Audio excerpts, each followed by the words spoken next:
Liver damage can sneak up on you, and often people don't realize they have it until it's advanced. The liver is a vital organ responsible for detoxifying your blood, producing bile, storing energy, and regulating metabolism. When it's damaged, your whole body feels it, sometimes in unexpected ways. Signs you may have liver damage. Common symptoms include fatigue and weakness, loss of appetite, or nausea, jaundice, which is yellowing of the skin or eyes, dark urine, and pale stools. Abdominal pain or swelling, especially in the upper right side, swelling in the legs and ankles, and easy bruising or bleeding. Oh, and by the way, please like, share, and subscribe. Sometimes you might notice symptoms that seem a bit odd, like itchy skin that just won't go away even though there's no rash. Or you could experience brain fog, confusion, or trouble concentrating, which honestly can be a sign of hepatic encephalopathy. There's also bad breath with a sort of musty odor, often referred to as fetor hepaticus. You might see spider-like veins on your skin, called spider angiomas, or notice that your palms have turned red, which we call palmar erythema. Now, let's talk about some other signs, like hormonal imbalances. These could show up as irregular periods, a loss of libido, or even gynecomastia in men. You might also have trouble sleeping or struggle with insomnia. There can be sudden weight gain or loss and changes in your mood or personality.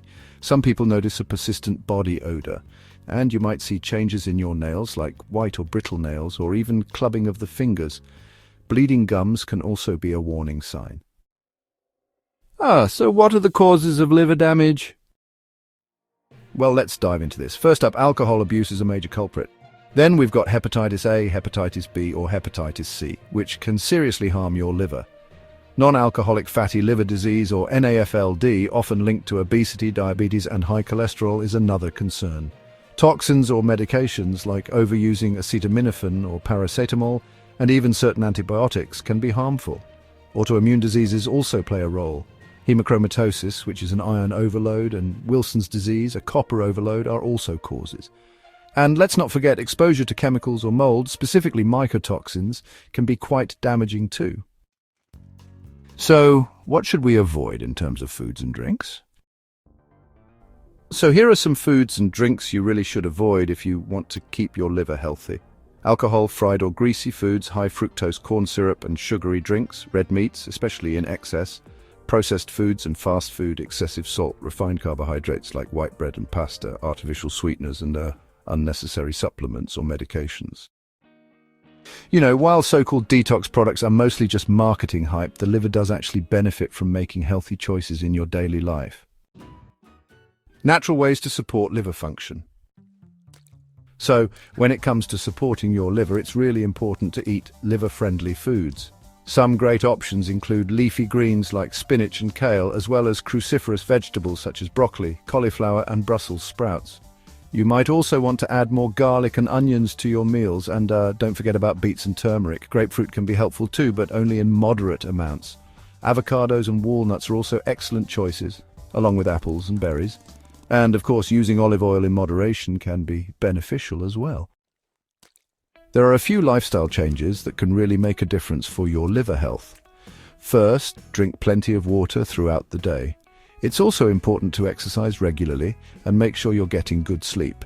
One thing you should definitely do is avoid alcohol completely, and lastly, try to cut back on sugar and processed foods as much as possible. You might want to try liver-supporting herbs, but always consult a doctor before starting anything new.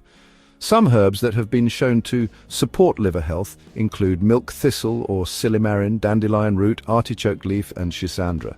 These can, provide additional support for your liver if used appropriately. If you're overweight, especially carrying extra weight around your belly, it's really important to work on losing that weight. Also, it's a good idea to try and reduce your exposure to environmental toxins like plastics, pesticides, mold, and things like that. So how long does liver healing actually take? Well, for mild fatty liver, also known as non-alcoholic fatty liver disease with a strict lifestyle change, you could see improvement in about 1 to 3 months. If the liver damage is from alcohol, you might notice improvement within a few weeks, provided you stop drinking. Recovery from hepatitis really depends on the type, and it may take several months or even longer. Now, when it comes to cirrhosis or advanced liver damage, the damage may be permanent, but symptoms can often be managed and the progression slowed down. Oh, and just so you know, the liver is actually regenerative. It can repair itself if the damage isn't too advanced and the root cause is removed. Thank you so much for watching. Please like, share, and subscribe.